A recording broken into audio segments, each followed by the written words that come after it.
Góðan daginn.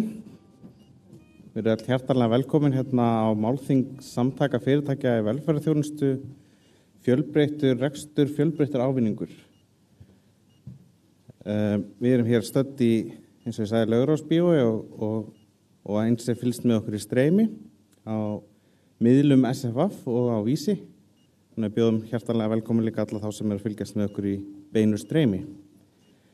Fyrir þá sem í streymi þá missa þær af því að vera hér með okkur á bíóstað, þar sem að sjálfsögðu boðið upp á Pop og Coke. Þannig að þeir vita því næst að hvetja á til að koma og vera með okkur í bíóstemningunni. Karl Óttar Einarsson heiti ég og varaformaður stjórnar SFF og forstjóri Grundarheimiluna. Fyrir þá sem ekki vita þá eru samtök fyrirtækja velferðarþjónustu. Samtök hvers aðildafélag eru með hátt í 10.000 starfsmenn og mörg þúsund þjónustuþega á hverjum degi í ýmiss konar velferðarþjónustu eins og hjúkrunarheimili, dagdvalir, meðferð fíknisjúkdóma og margs konar endurhæfing. Aðildafélögin eru rekin í mörgum félagaformum, þar á meðal sjálfseignarstofnanir, félagasamtök, einkahlutafélög, þar á meðal eitt í eigu ríkisins og sveitarfélög. Aðildafélög samtakana í dag 47.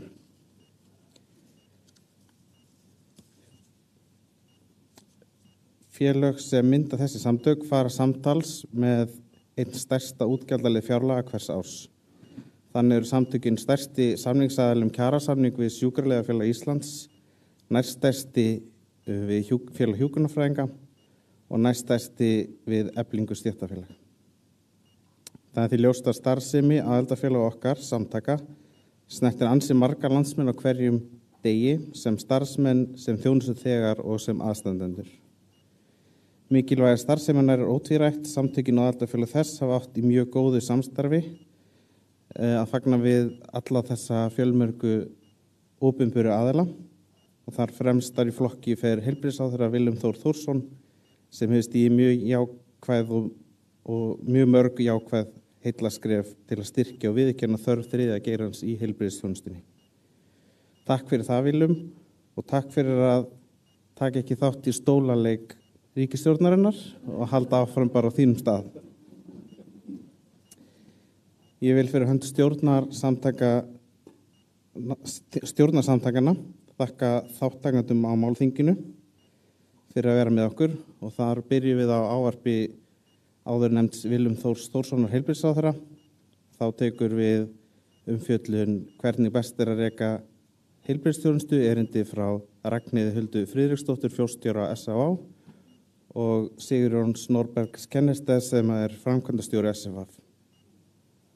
Í pallborðsumræðum taka þátt Finnbjörn A. Hermannsson, forseti ASÍ, María Fjóla Harðardóttir, forstjóri Hrafnistu, Sigur Helgason, forstjóri Sjúkratrygginga Íslands, Stefán Einar Stefánsson, fjölmiðlamaður.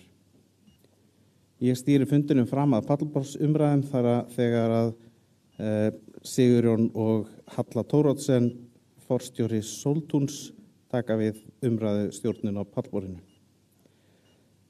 Aftur velkomin og gjörðu svo vel, Willum.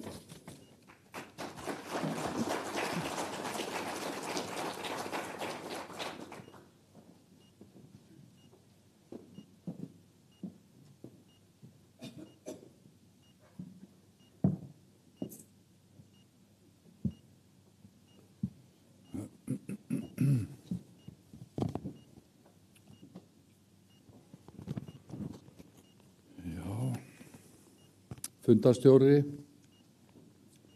og formaður og kæru vinir og gestir sem eru hér samankomin á þessum merkidegi. Ársfundir eiga að vera svona uppgjör og taka fyrir málefni og ég mjög hrifinn af því hvernig þið að skipuleggja þetta.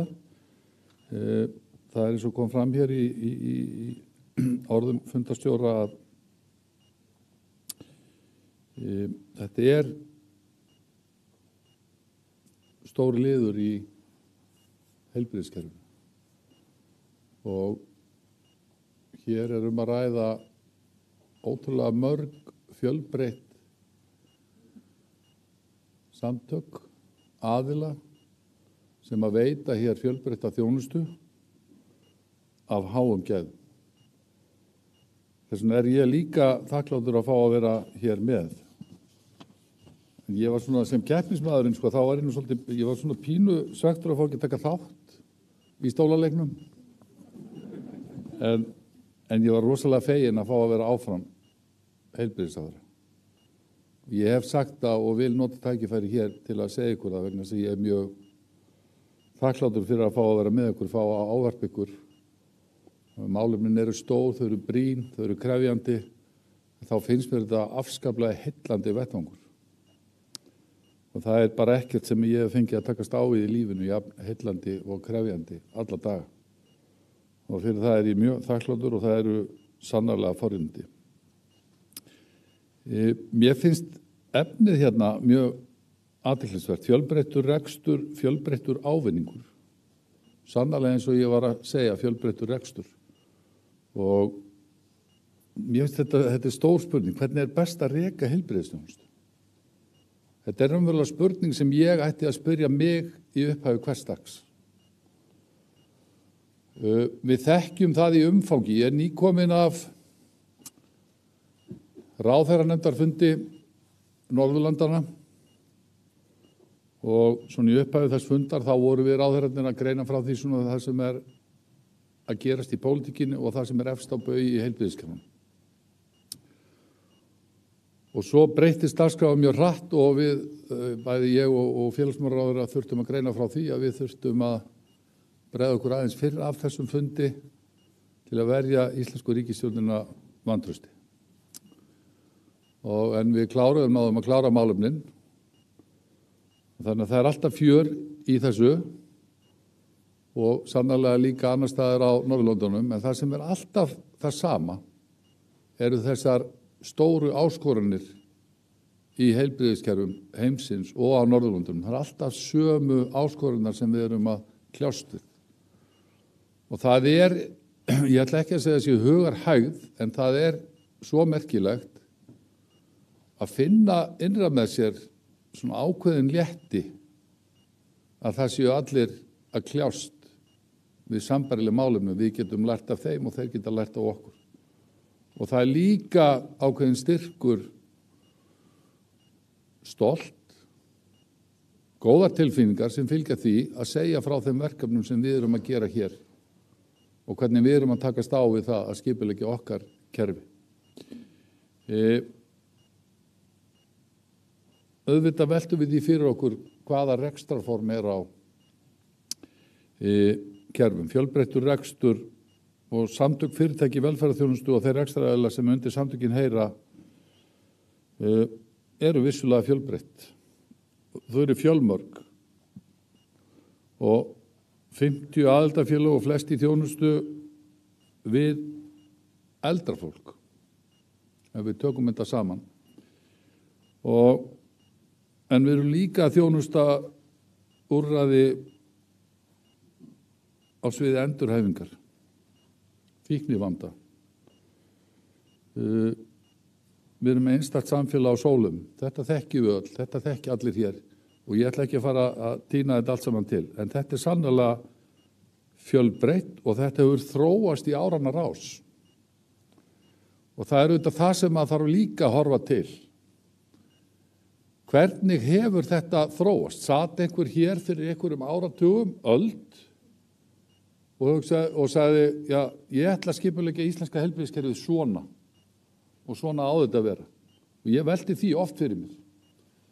Af því að það fer í gangi einhver umræða þegar maður af einhverjum ástæðum semur við aðila í gegnum sjúkratryggingar og allt í krafti heilbrigðisstefnu og svona kjarnin í íslensku heilbrigðisstefnunni hefur alltaf verið sannur.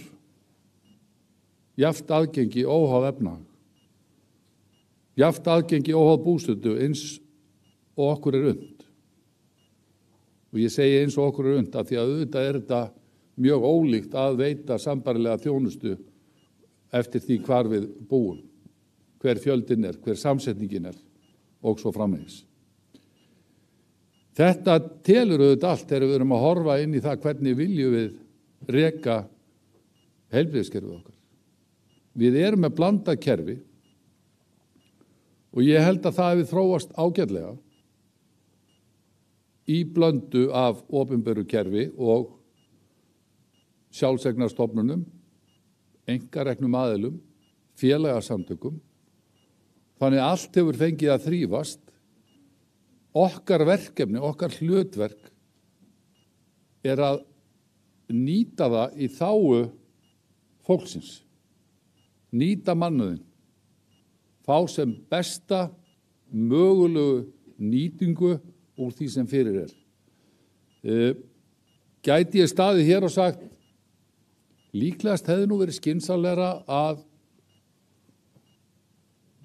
fyrsta stigið væri nú svona kannski frekar til þess fallið að vera í engaformi ef það er eitthvað spurning um það og eftir því sem að stigunin annars stigi þá og þriðja stigi er þið þá opinbert. Þegar ég segi vel kjarnað heilbrigðisstefna þá vil ég líka í þessu samhengi segja það er almenn sátt það að við fjármögnum hið íslenska heilbrigðiskerfi af opinberu fé. Og það er kannski það sem besta sem er í þessari sátt íslenska heilbrigðiskerfi.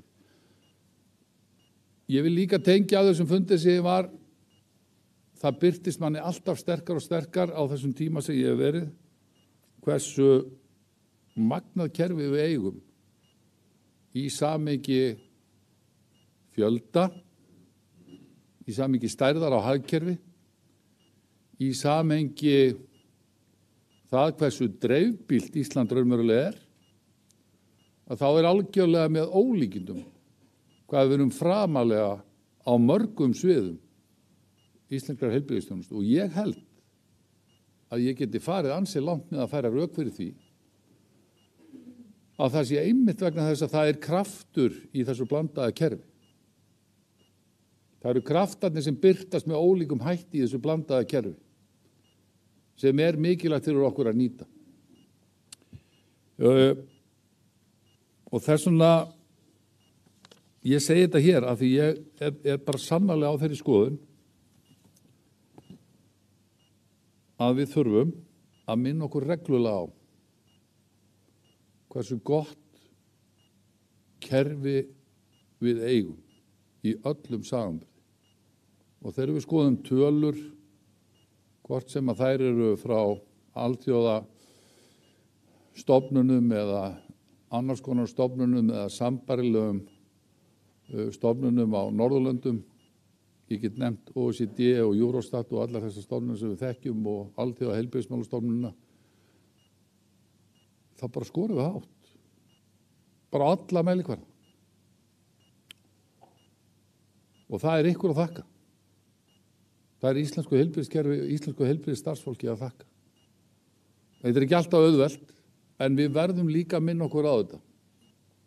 Kannski tala ég svona þegar ég hitti ykkur af því að ég fæ alltaf hinna hliðina niður á Austurvelli. Það er kannski eðlilegt. Það er aðhaldið.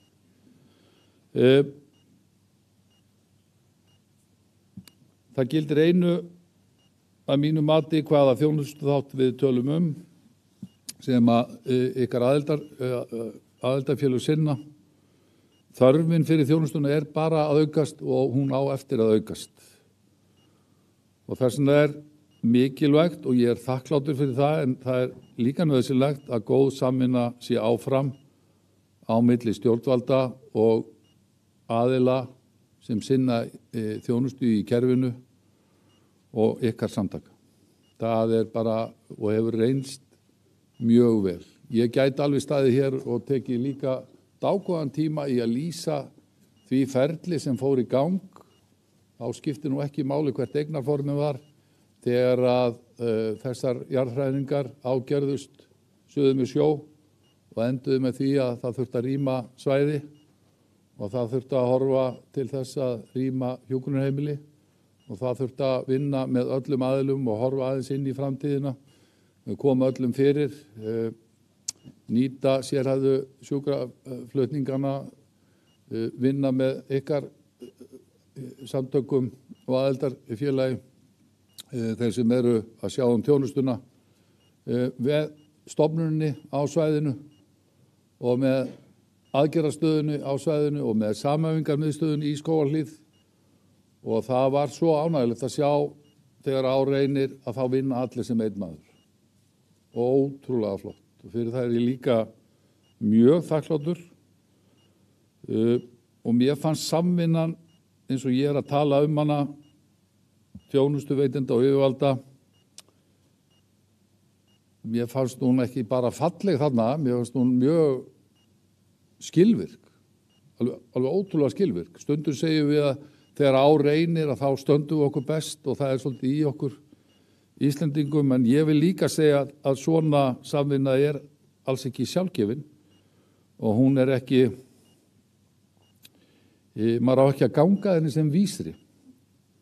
En það mjög mikilvægt að við minnum okkur á að við erum öll raunverulega að vinna að sama markmiði. Við erum að vinna að því öll saman sem einn maður að veita sem besta mögulegu þjónustu með þau úrræði sem við höfum hverju sinni í umfangi heilbrigðiskerfis. Og það á að vera okkar leiðarljós alltaf að fólkið í landinu fái þá þjónustu sem það þarf á að halda á réttum stað, á réttum tíma, og af þeim þjónustu veitanda sem að kann til verka, og við erum búin að finna það út hvernig virkar best í þessu samhengi. Þá fær fólkið okkar bestu mögulegu þjónustuna, við nýtum þessi takmörku úrræði með sem bestum hætti. Ég horfi bara svona á þetta að því við erum að spyrja okkur aðeins þeirri stóru spurningu. Ég að reyna að koma því hér að og frá mér svona eins skiljanlega og ég mögulega get. Ég vil minnast á að eitt af þeim fyrstu verkum sem að náðust í gegn þennan tíma sem ég hef verið sem heilbrigðisráðherra var einmitt samningur við samtök fyrirtækja í velferðarþjónustu og við samband íslenskra sveitarfélaga, Sjúkratryggingar Íslands rekstur og þjónustu hjúkrunarheimila. Og hann var undirritaður í mars 2022. Þetta svona nokkuð veginn sem við erum að koma út úr svona kannski ágengasta kafla faraldursins. Þá skrifuðum við undir þennan samning. Og í tengslu við þennan samning að þá rötuðum við á að gera viljayfirlýsingu það að vinna saman á starfstíma samnings. Setja hópa saman og vera að horfa inn í framtíðin og vera jöfnum höndum að reyna að leysa hlutin. Og ég verð að segja að þetta hefur gefist vel og mér finnst, og ég segi það alltaf, að mér finnst að við eigum að horfa þannig inn í alla samningagerð. Og nú það þannig að við höfum byggt lögin upp þannig að við felum sjúkratryggingum, þeir hafa það hlutverk, Sjúkratryggingar Íslands hafa það hlutverk að semja þjónustu fyrir okkar hönd. Og það algjörlega óháð því hvaða rekstrarform á félagi. Við erum komin hér með yfir helmingin af rekstri Landspítalans, ég ekkert viss að allir átti sig á því, í þjónustu tengda fjármagn, sem byggir á samningi. Og það þýðir bara að það miklu meira gagnsæi þann rekstur.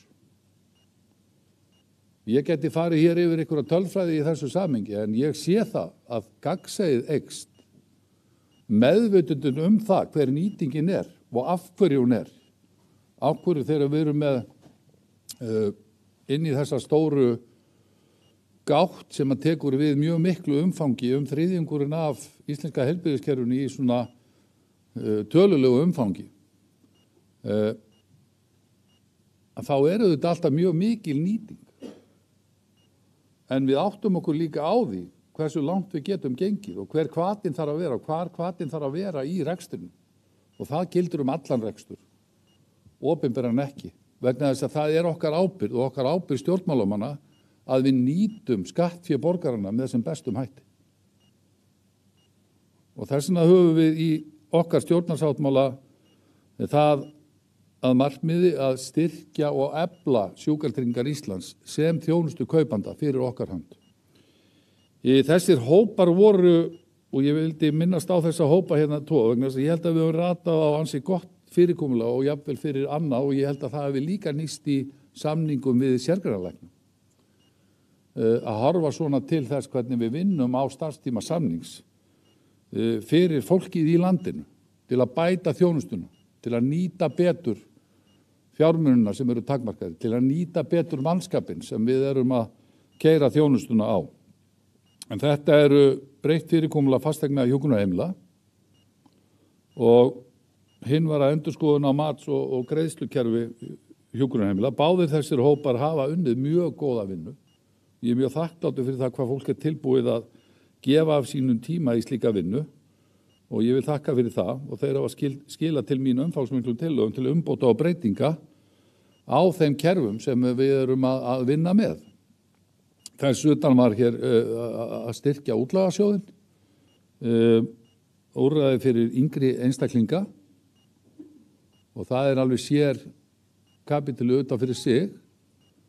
Ég horfi svolítið á það því að þetta hefur verið fjallað svolítið þetta ungt fólk á hjúkrunarheimilum. Ungt fólk á endastöðu var heilt þing sem að Öryrkjabandalagið stóð fyrir mjög gott og við eigum auðvitað að horfa til þess hverjar eru þarfir þeirra sem eru ekki komnir á þennan lögbundna aldur en eru samt komnir undir skjól hjúkrunarheimila og undir þjónustu hjúkrunarheimila. Jú, við erum raunverulega að sinna samningi Sameinuðu þjóðanna málefni fatlaðs fólks.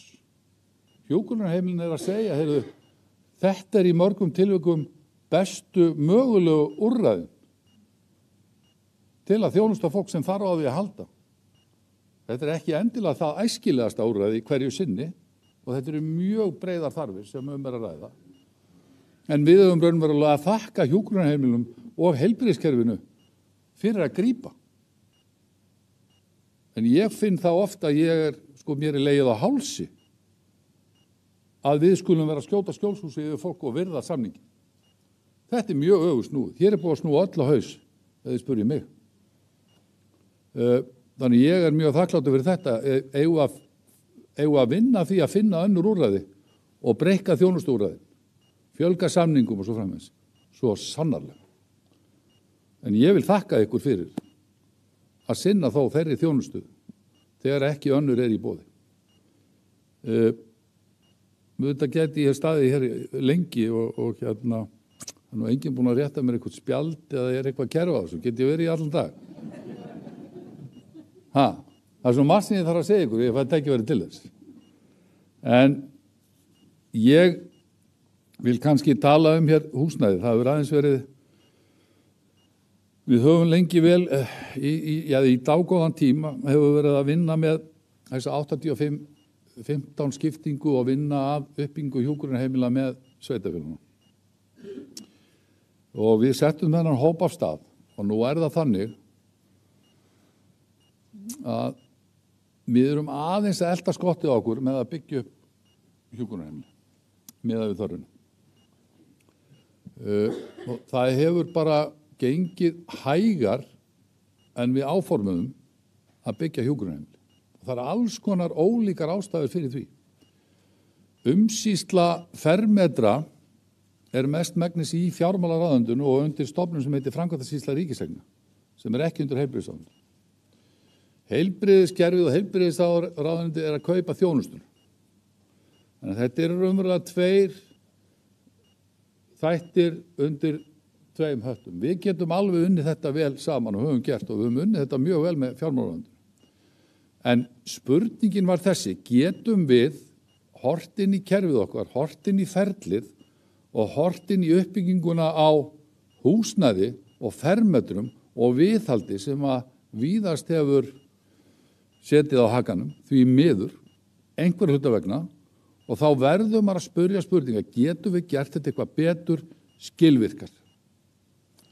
Og það er það sem við höfum gert í þessum hópi og með fjármálaráðuneytinu í þeim tilgangi að gera þetta hraðar. Nú er það þannig að sveitarfélögin hafa flest hver verið að skila þjónustunni. Fyrir austan það þannig að Heilbrigðisstofnun Austurlands er komin með rekstur á öllum hjúkrunarheimilum. Aðilar hafa stigið inni á Akureyri og víðar og tekið að sér þjónustuna og gert það vel. Við höfum gert það í áratugum saman, árhundrað, að semja við aðila þjónustuna og þeir hafa sinnt í bara mjög vel og kunna það bara mjög vel. Og þið þekkið þessa aðila, þeir eru hér í salnum. Og hafa bara gert það mjög vel. Og ég hef ekki haft nein áform að breyta því neitt. Það sem að gengur vel, við bara eflum það en við viljum hraða uppbyggingunni á fasteignum og við viljum tryggja viðhaldið. Og þannig höfum við horft inn í það. Þetta er líka sárt þegar ríkisstjórnin þessi hefur sett inn sérstök áform að hraða uppbyggingu hjúkrunarheimila, sett inn fjárheimildir sem ekki komast út. Í þessu fylgst líka, þegar við eigum þetta í þessu formi, mikil fjárbinding. Og það er ekkit endilega sjálfgefið að vera að binda svo mikið fé í steinsteypu fyrir skattfé og halda því svo við, að það sé endilega besta leið. Þetta er bara verkefnið sem við settum af stað til þess að auka hagkvæmni og framkvæmdarhraða fyrir fólki í landinu. Þannig að það sé aðstæða til staðar í samræmi við þjónustu þörf hverju sinni. Auka sveigjanleika og sérhæfingu við byggingu og rekstur hjúkrunarheimila. Þau þurfa að vera sveigjanleg. Og að tryggja að fjármuni séu til staðar til að hægt sé að ráðstafa í nauðsynlegt viðhald og endurbætur til að koma í veg fyrir að viðhaldsskuld myndist yfir lengri tíma með tilheyrandi kostnaði. Þetta var það sem lagt var upp með. Og þetta er ekki, við getum alveg sagt að þetta sé samsvörum við þá leiguleið sem var farin til að mynda hér í kjölfarið og efnahagsunum. Og þannig að við horfum til lengri tíma, horfum inn í 30 ár, semjum sérstaklega fermetrana en höldum áfram síðan að semja sérstaklega þjónustuna. Og við erum auðvitað á þessum stað núna að við þurfum að hraða uppbyggingu og mér sýnist við geta gert það, en við verðum öll að vera raunsæ. Það er að verða það hraðar breytingar í aldurssamsetningu þjóðarinnar. Við þurfum að gera margt fleira heldur en bara að byggja hjúkrunarrými. Og ég er mjög ánægður með þá stefnu sem var sett í stjórnarsáttmála samvinnu á því sviði sem hefur fengið vinnu heitið gott að eldast. Það er eitt stærsta samþættingarverkefni sem stjórnvöld hafa ráðist í. Það hefur kannski ekki fengið þannig séð á sanngjörnu umfjöllun sem mér finnst þetta risaverkefni. Og þetta kallar líka á samvinnu allra aðila. Og þarna erum við að fara saman að horfa inn í samþættingu á allri þjónustu afhendingarkeðjunni. Til þess að draga úr álaginu til lengri tíma í þörfina fyrir uppbyggingu hjúkrunarheimila. Í þörfina fyrir innlagnir á sjúkrahúsin okkar. Við erum að fara að efla heimaþjónustuna. Við erum að fara að efla virkni í öllum skilningi. Við erum að fara að vinna saman sveitarfélögin, Landssamband eldri borgara, samtök fyrirtæki í velferðarþjónustu, heilbrigðisstofnanirnar, spítalarnir, allt kerfið í heild. Við þurfum að horfa inn í forvarnir allan aldurskalan og heilsu eflinguna. Þetta er risa samþættingarverkefni og nú erum við komin í gang með tilraunaverkefni með öllum sveitarfélögunum. Við þurfum að efla dagdvalir. Við þurfum í grunninn að virkja fólkið með okkur.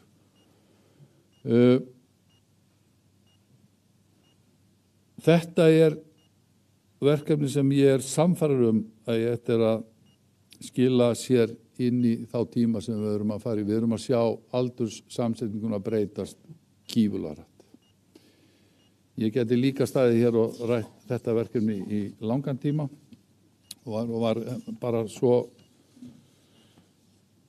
kannski peppaður fyrir þessu akkurat núna því ég fekk að vera með aðeins koma inn á vinnufund með Alþjóða heilbrigðismálastofnuninni. Þeir komu hingað með öllum okkar helstu aðilum sem að vinna í þessu. af því að þeim fannst þetta svo spennandi. Þeim fannst þetta svo flott verkefni. Af því að þetta að gerast í Evrópu líka. Þetta að gerast alls staðar annars staðar í heiminum. Og þeir vildu koma og deila sinni þekkingu með okkur, en þeir vildu líka fá að láta það reyna að þetta verkefni hér, í samvinnu allra aðila, hvernig það mætti útfæra inn í þá mynd sem að birtast í Evrópu, í þessari öldrun með fækkandi vinnandi á höndum. Og það enn og aftur sem ég upplifið það að stíginu svona fundi og fylla stolti yfir þessu frábæra fólki sem að vinna í heilbrigðiskerfinu í okkur. Þannig ég samfærður að við erum á réttri leið með þetta verkefni í samvinnu við allt það frábæra starf sem að þið eruð að sinna. Ég ætla að fara að segja stopp. Ég sé að fundarstjórinn, hann svona hálfstíginn upp úr sætinu. Þannig að ég segi nú bara njótum dagsins. Ég hlakka til að hlusta hér á pallborðið. Ég ætla að fá að vera með ykkur hérna í allan dag. Mér finnst þetta frábær fundur, flott tilefni og til hamingju með tilefnið. Þennan ársfund, njótum dagsins. Takk fyrir mig.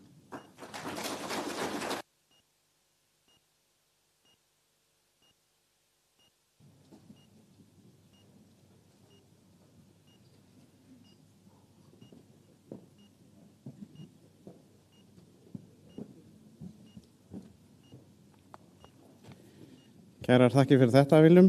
Við samtökin og aðildarfélag þess hvetið þið áfram bara til góðra verka í þágu þessara samtaka.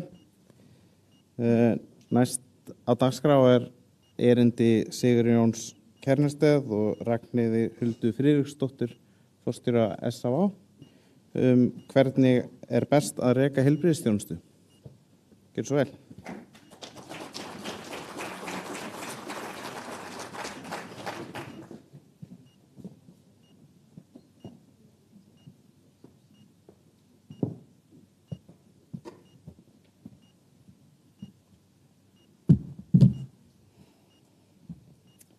Hæstvirtur heilbrigðisráðherra, kæru gestir.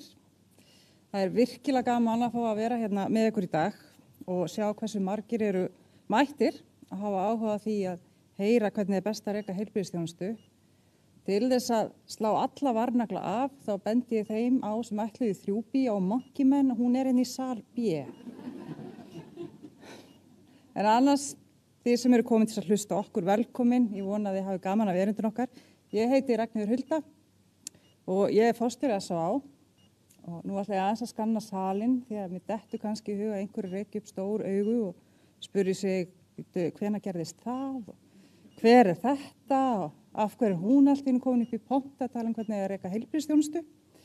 Svörin eru fyrir 6 vikum síðan. Ég hjúkrunarfræðingur með MBA, einmitt ein af þeim. Ég með gríðarlegan áhuga einmitt rekstri heilbrigðisþjónustu og ég hérna vegna þess að Sigurjón Kærnesteð, framkvæmdastjóri SFV, bað mig að flytja þetta erindi með sér. Við höfum nefnilega unnið dálítið mikið saman undanfarna vikur og mánuði og við höfum komist að því að við hugsum mjög svipað og nánast óþægilega eins. En já, við ætlum að tala við ykkur hvernig best að reka heilbrigðisþjónustu og við ætlum líka að tala það hvernig getum við lagt mat á það, hvernig best að reka heilbrigðisþjónustu.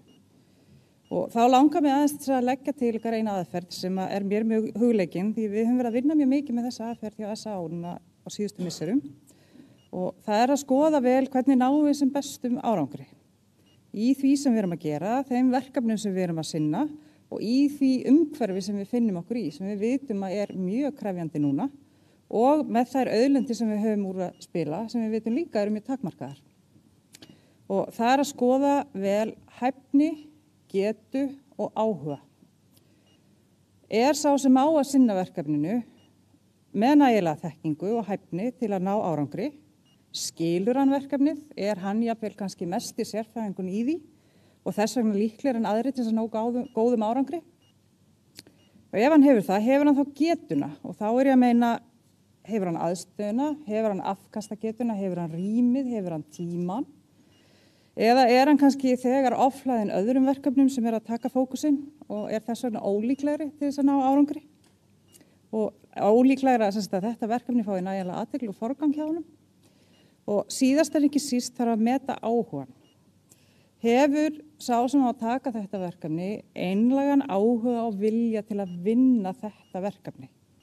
Brennur hann jafnvel fyrir málefninu og þess vegna líklegri til að leggja sig allan fram, finnast það jafnvel mjög skemmtilegt og gefandi og þess vegna líklegri til að gera það vel og ná jafnvel algjörlega framúrskarandi árangri. Og þetta einmitt aðferð sem dregur svo vel fram kosti aðildarfélaga SFVAF. Því hver erum við? SFVAF eru hagsmunasamtök 47 aðildarfélaga sem starfa við heilbrigðis- og velferðarþjónustu. Og þar innanbás eru einmitt aðilar sem hafa orðið til vegna brennandi áhuga ástríðu fyrir málaflokknum og hafa vegna þessa áhuga byggt upp hæfni og getu til að sinna þeim málaflokkum sem þeir starfa við. Þetta eru sjálfseignarstofnanir, þetta eru félagasamtök, einkafyrirtæki sem reka hjúkrunarheimili, þetta eru dagdvalir, endurhæfingarstofnanir og allt veita þessir aðilar mismunandi heilbrigðis- og velferðarþjónustu í kerfinu okkar. Þetta er hinn svokallaði þriðji geiri. Og ég vil draga það fram hversu dýrmætt það er fyrir samfélagið okkar að hafa aðgang að svona aðilum. Þetta séu til aðilar sem hafa hæfni, getu og áhuga til þess að mæta þeim fjölmörgu áskorunum sem við stöndum frammi fyrir og fylgja því að búa í heimi sem það tekur sífelldum breytingum. Það dynja yfir okkur faraldrar og skakkaföll, ýmist af völdum náttúrunnar eða okkar mannanna sjálfra. Það eru framfarir í læknavísindum sem að gefa okkur ýmsa möguleika og eru sumar mjög góðar en þær geta líka breyst í andhverfu sína. Breytingar í samsetningu þjóða, breytingi aldurssamsetningu eins og ráðherra benti á, fjölmenning, lífstíl og frelsi einstaklingsins til að haga sínu lífi eins og hann sjálfur vill. Þetta er allt á fleygiferð. Og til þess að unnt sé að bregðast við þessu, mæta nýjum og breyttum þörfum í þeirri grunnþjónustu sem að við sem samfélag höfum komið okkur saman að við viljum veita, eru mikil verðmæti fólkin í því að það séu til aðilar sem hafa þennan brennandi áhuga og frumkvæði að því að byggja upp hæfni og getu til að mæta þessum áskorunum. En nóg það í bili, ég ætla að hleypa Sigurna til að tala við ykkur mál málana í dag að minnsta kosti. Hvernig er best að reka heilbrigðisþjónustu? Gjörðu svo vel, Sigurjón. Tökum vel á móti honum.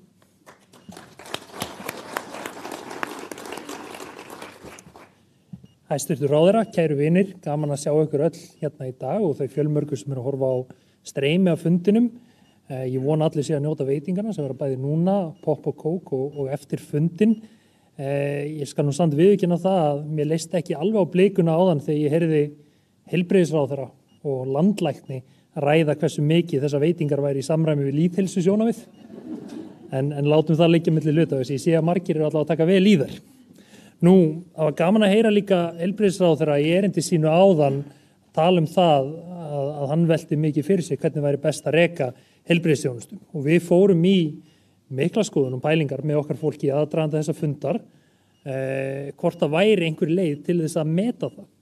Getum við, sem erum hérna í salnum, á vísindalegan hátt sýnt fram á það að við séum að standa undir því gríðarlega trausti sem að heilbrigðisráðherra og stjórnvöld sýna okkur þegar þau fel okkur í gegnum þjónustusamninga fyrst og fremst að sinna stórum hluta íslensku heilbrigðisþjónustunar.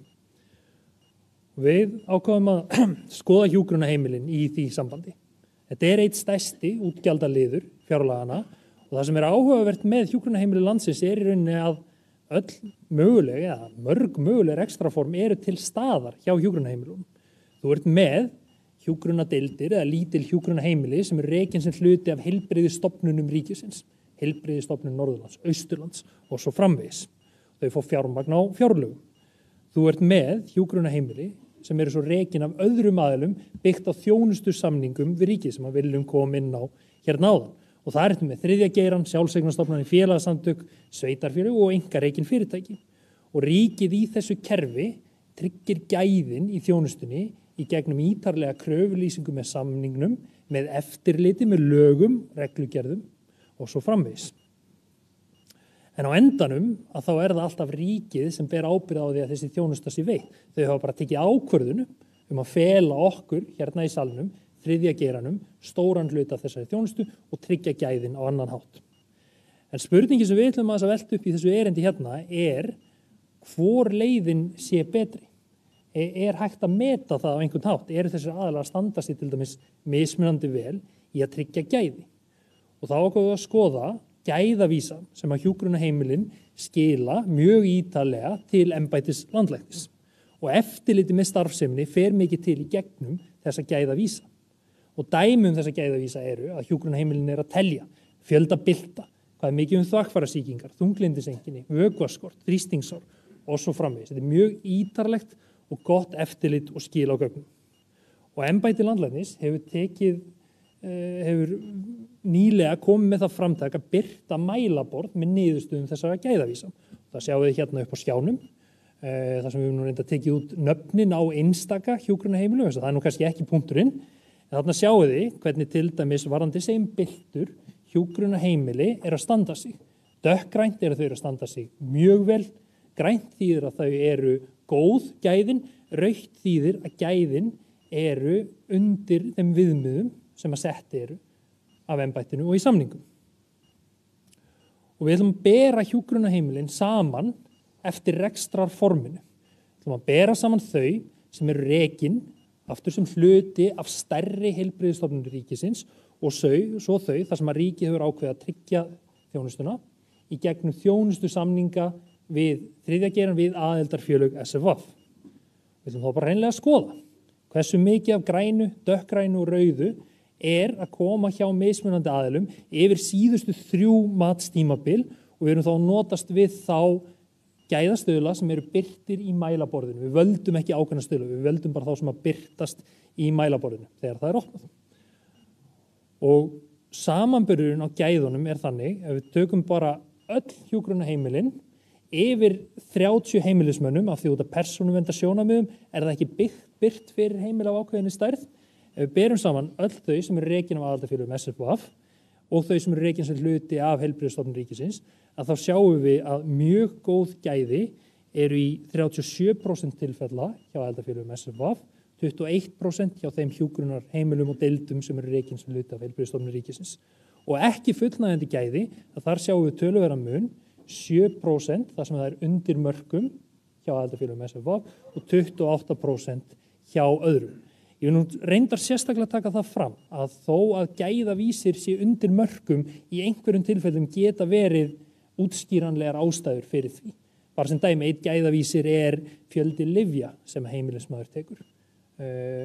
Og ef að sú tala fyrir yfir þau mörk, þá geta verið og eru iðulega rökstuddar ástæður fyrir því. En við erum að horfa á heildarmyndina, hvernig heildarmyndin mismunandi og þarna sjáum við 4 sinnum líklegra að gæðastaðlar séu ekki fullnægjandi hjá aðilum sem eru ekki hluti af SFV. En þetta sanngjarn samanburður? Það eru auðvitað margir þættir sem geta haft áhrif á þetta. Og það fyrsta sem við fórum að velta fyrir okkur og fyrsta spurningin sem við fengum á þetta þegar við vorum að ræða við fólki í kringum okkur hefur stærðin áhrif? Þetta kannski vegna þess að við erum með risastóran samstæður hjúkrunarheimila, segjum Hrafnistuheimilin, Grundarheimilin, Eyrhamraskjól og svo framvegis. Og erum að bera það saman við hjúkrunadeildir og minni hjúkrunarheimili hjá heilbrigðisstofnunum á landsbyggðinni. En ef við tökum það út og berum bara saman litlu hjúkrunarheimilin, og þegar ég segi litlu þá meina ég það sem heimilismenn eru færri heldur en 60 talsins og eru að hljóta sérstakar greiðslur frá ríkinu í formi smæðarálags. Og það sem við sjáum þar að þá munurinn ekki að minnka ef eitthvað hann að aukast. Þannig að það 43% á móti 21 í mjög góðum gæðum og 28 á móti 7% aftur í ekki fullnægjandi gæðum. Og spurningin sem við veltum svolítið upp hvert við viljum stefna í þessu. Vegna þess að þetta auðvitað risastórt mál, gæðin á hjúkrunarheimilum og við erum ákaflega þakklátt fyrir það samstarf og það traust sem að heilbrigðisráðherra og stjórnvöld hafa sýnt okkur í að treysta okkur fyrir stórum hluta þjónustunnar og gaman að heyra frá ráðherra að hans vilji liggi til að svo sé áfram vegna þess að okkur þykir þessa niðurstöður allavega sýna töluvert vel fram á það að við séum að standa undir þessu trausti og að við viljum stefna minna í þessa átt þar sem við erum að sjá að gæðastaðlarnir eru undir mörkum og meira hingað, þar sem við sjáum að gæðin eru í alþjóðlegum samanburði líka mjög vel tryggð. Nú, svo vildum við líka skoða þetta mál út frá fleiri þáttum. Við erum búin að skoða gæðastuðlana, en ætlum líka að skoða hvernig hefur okkur gengið að eiga við erfiðar áskoranir. Hvernig gekk okkur til dæmis að eiga við þá stærstu af þeim öllum sem að kom, COVID-ið. Við þekkjum öll að erlendis og í öllum alþjóðlegum samanburði að þá var yfirleitt stærsti hluti dauðsfallana var á hjúkrunarheimilum. Hérna á Íslandi þá höfum við, ekki bara hjúkrunarheimilin, heldur aðrar heilbrigðisstofnanir og kerfið í heild náð mjög miklum árangri. Og það er gaman að geta sagt frá því hérna, þegar ráðherra kom inn á samstarfi líka áðan, að það náðist uppi virkilega gott, frábært samstarf við embætti landlæknis, við heilbrigðisráðuneytið, við alla sem að málinu komu. Og ég vona að ráðherra fyrirgefi mér að segja frá því að þegar faraldurinn var sem vestur, að þá voru við að fá símtal frá ráðherra á öllum tímum, að spyrja hvernig hlutinni gengur, að fylgjast með. Það voru allir einhvern veginn saman í þessu. Og við þurftum að fara í mjög erfiðar aðgerðir sem okkur langaði líka að skoða hvort væri hægt að meta að hefðu borgað sig. Og það var margt sem kom út úr þessu samtali, til þess að komið á sérstakri COVID-hjúkrunardeild, við fórum í lokanir, sóttvarnaaðgerðir, það var margt sem var gert. En hversu vel gekk okkur að eiga við COVID-ið, er hægt að meta það vísindalega. Við gerum það svona. Og afgangurinn á mínu erindi mun fara í gegnum þetta. Eða sem betur fyrir, þá eru Grundarheimilin búin að gera það fyrir okkur. Að þau fóru í rannsókn, reyndar í alvöru tala byggt á þessum formúlu sem þið sáðu þarna, það sem var metið, hvort að sóttvarnar aðgerðirnar sem að við fórum í, sameiginlega stjórnvöld, hjúkrunarheimili, dagdvalir, endurhæfingarstofnanir, borgaði þetta sig. Og til skoðunar var þetta algera heimsóknarbann sem var sett á heimilin, ákvarðanir sem voru teknar, og í stuttumáli sagt að það hefði mátt vænta þess að bara á Grundarheimilunum 3 hefði í þessari bylgju geta dáið 40 manns, 290 manns á hjúkrunarheimilum á landinu í heild. Enginn lést á Grundarheimilunum meðan þetta heimsóknarbann var í gildi. Og þetta var skoðað líka hagfræðilega og út frá því eins og er gert í hagfræðinni að meta virði mannslífa og greiningin, niðurstaða greiningarinnar réttar að sagt, var svo að ef að fleiri en 7 mannslífum hefði verið bjargað, hefði þetta hagfræðilega borgað sig. Og niðurstaðan er afgerandi svo að svo var. Og raunin kemur líka fram í niðurstöðunum að meðal aukning í líftíma sem var bjargað á Grundarheimilunum var 1,92 ár per heimilismann út af þessum aðgerðum. Og svo má auðvitað vinnast á það allur alþjóðlegu samanburður varðandi dauðsföll á íslenskum heilbrigðisstofnunum, þar á meðal hjúkrunarheimilum sýnir að vel gekk í þessu. Og við veltum fyrir okkur og við erum auðvitað ekki hlutlaus þar, við erum alveg heiðarlega með það, við erum fulltrúar þessa geira. Og við erum kannski að segja okkar skoðanir á því af hverju okkur gengur vel að halda upp í gæðum og af hverju við höfum náð þessum árangri. Og við sjáum eins og ráðherra kom inn á að sveitarfélög hafa verið að skila rekstri til ríkisins og ríkið auðvitað tekur þá við þeim, en við hérna viljum koma, eða okkar sjónamið auðvitað það að æskilegast sé að sem mest af þessum rekstri sé á okkar hendi og viljum vinna því til framtíðara sem fæstir þurfi að skila þessum rekstri og þetta frábæra samstarf sem við höfum átt haldi áfram. En hvað útskýrir þennan mun? Að okkar mati að þá býður þetta rekstrarform sem við erum með upp á að hlaupa hratt og koma með nýjar lausnir. Að það er sveigjanleiki fólkin í því að ríkið sé með stóru miðjuna og við séum þar í kring og getum komið með nýsköpun, nýjar lausnir og verið fljóta að bregðast við því sem er að gerast í samfélaginu. Og við veltum því líka upp, til dæmis varandi hjúkrunarheimili, hvort það sé betra að rekstur hjúkrunarheimilisins sé megin fókus þess sem ber ábyrgð á því. Eins og hjá okkur hjá okkur sem eru með hjúkrunarheimili og þeim hluta okkar aðildarfélaga, að þá er það megin fókusin í þeirra rekstri. Þeir sem eru með endurhæfingarstofnanir, það er megin fókusin. Þetta er ekki deildir hluta af einhverju stærra. Og svo er annað sem að eitt stjórnarmaður kom með hjá okkur í umræðum með þetta, að við höfum í gegnum tíðina þurft að læra að lifa með takmarka fjármagn. Við þurft að læra að koma með nýsköpun til að bregðast við vandamálum. Reyndar hefur verið mun betra umhverfi í þessu, sérlega eftir að ríkisstjórn og ráðherra sem hérna tóku við. Og við erum ekki að leggja til að við höfum takmarka fjármagn til framtíðar, svo það sé sagt. En þetta hefur kennt okkur líka að nýskapa. Og við teljum þetta virki allt saman vel saman. Opinberi geirinn og þriðji geirinn með.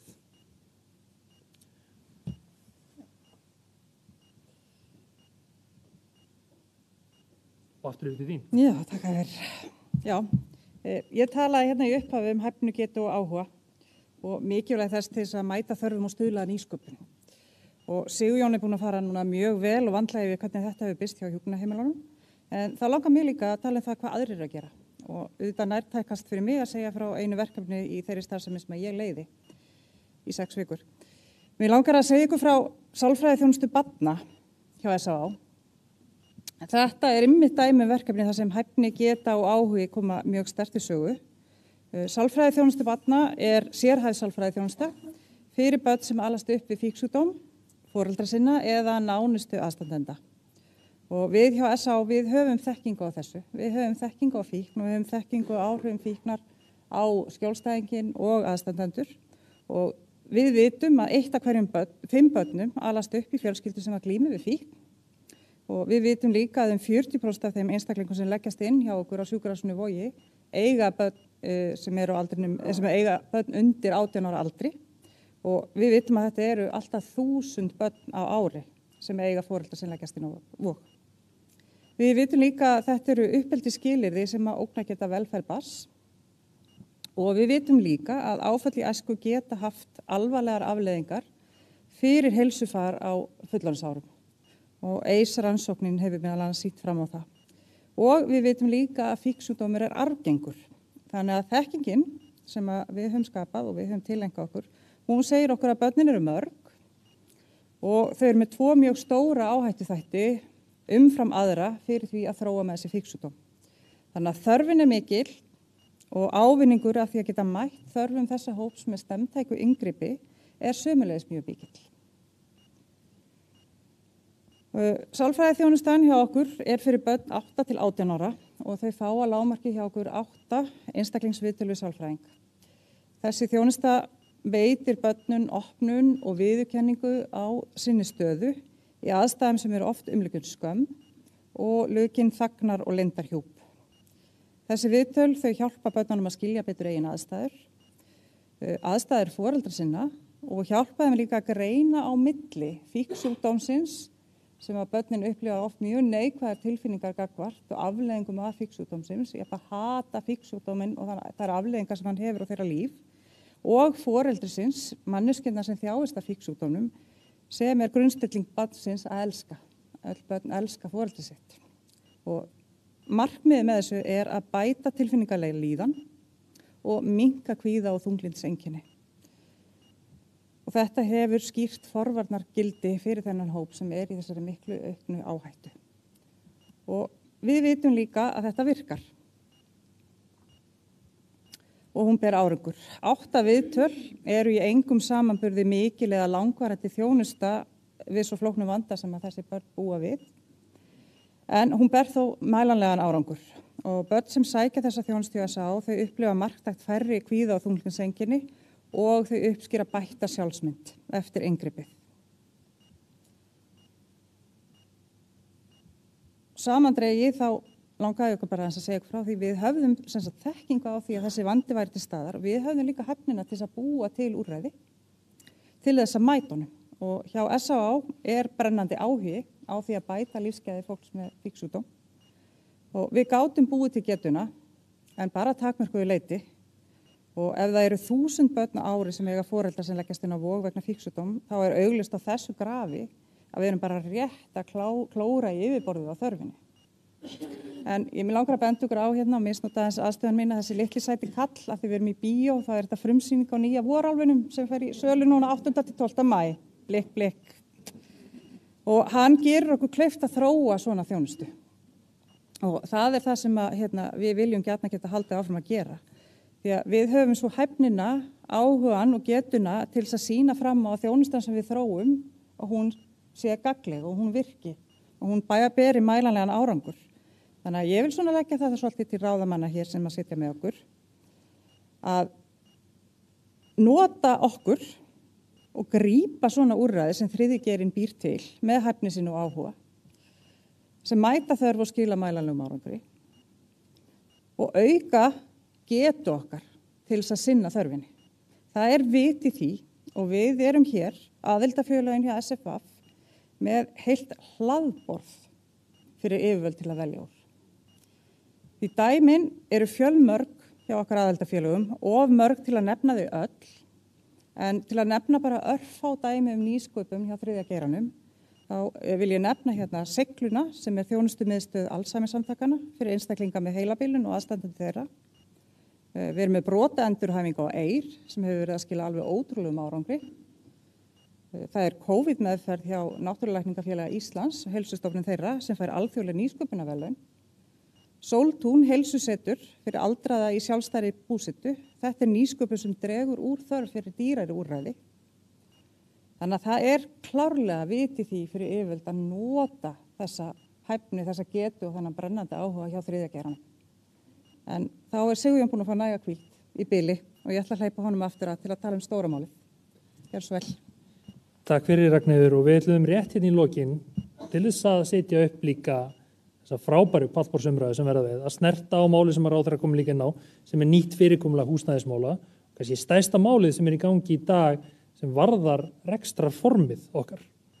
Þetta er stefna sem er kynnt af heilbrigðisráðherra og fjármála- og efnahagsráðherra og það er risastórt í þessu að í þessari stefnu kemur fram að greiða eigi leigugreiðslur til eldri hjúkrunarheimila fyrir það húsnæði sem þau eru að koma með inn í reksturinn. Og þetta er eitthvað sem að þessi geiri hefur talað fyrir áratugum saman og risastórt skref að þessi eigi að koma og kom bara framfæri þökkum geirans til heilbrigðisráðherra og stjórnvalda fyrir þetta risastóra skref sem boðað er í þessari skýrslu. Og þetta mun gera okkur kleift að loksins viðhalda heimilunum okkar á algjörlega fullnægjandi hátt. Og okkar mati, og ég held að það séu flestir hérna sammála því, stærstu úrbætur í málefnum hjúkrunarheimila í áraraðir. Það fylgir þessu líka, eins og að komið inn á áðan, breytt kerfi í kringum uppbyggingu nýrra hjúkrunarheimila. Að einkaaðilar muni geta komið að rekstri húsnæðisins. Og okkar mati er margt jákvætt í því, en líka margt sem þarf að passa í útfæslinu á þessu sem við ætlum meðal annars að ræða í pallborðinu á eftir. Svo er líka jákvætt, eins og kom fram í tilkynningu frá heilbrigðisráðuneytinu, að það er búið að setja í gang samsvarandi vinnu fyrir endurhæfingarstofnanir sem eru margar innan okkar ráða að skoða húsnæðismál endurhæfingarstofnana og við fögnum því skrefi alveg hjartanlega. En þá höfum við lokið okkar erindi og höfum mikinn áhuga að heyra hvað okkar frábæru gestir í pallborðinu hafa að segja. Þannig að í bili þá segjum við Ragnheiður bara takk fyrir okkur.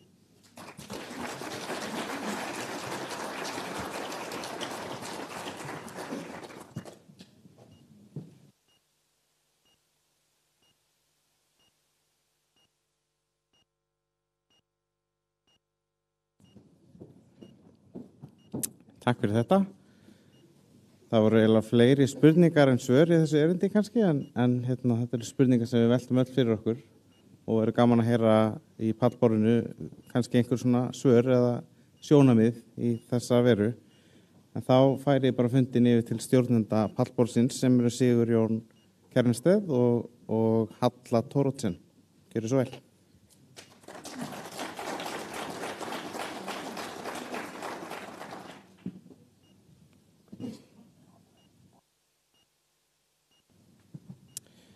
Ég vil líka bjóða þá velkomna í pallborðið sem að taka þátt í því að Halla og Sigurjón verða ekki hér einn. Það eru Finnbjörn Hermannsson, forseti ASÍ og María Fjóla Harðardóttir, forstjóri Hrafnistu, Sigurður Helgason, forstjóri Sjúkratrygginga Íslands og Stefán Einar Stefánsson, fjölmiðlamaður. Gjörðu svo vel.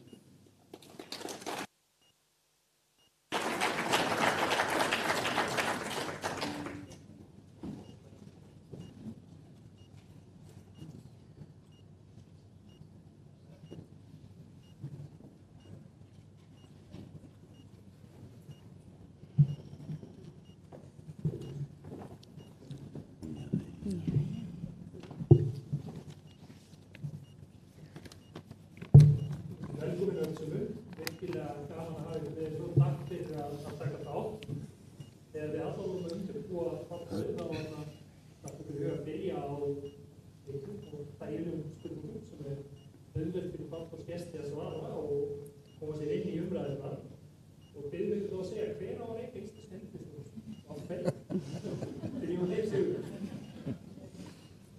Já, fyrsta lagi verði að segja, við bara öll að gera það.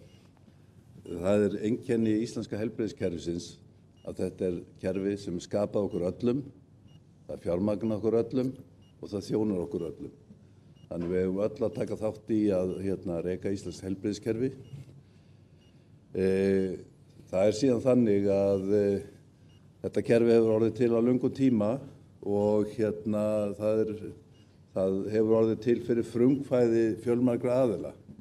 Bæði á þjónustuhliðinni en líka á fjármögnunarhliðinni. Þar sem að þetta kerfi óx upp úr sjúkrasamlögum sem voru stofnuð víð land og síðan heilbrigðisstofnunum sem voru settar upp og sjálfseignarstofnanir sem tóku frumkvæði og sjálfstæðir aðilar sem hófu starfsemi og svo framvegis. Þannig hefur þetta kerfi vaxið og orðið til.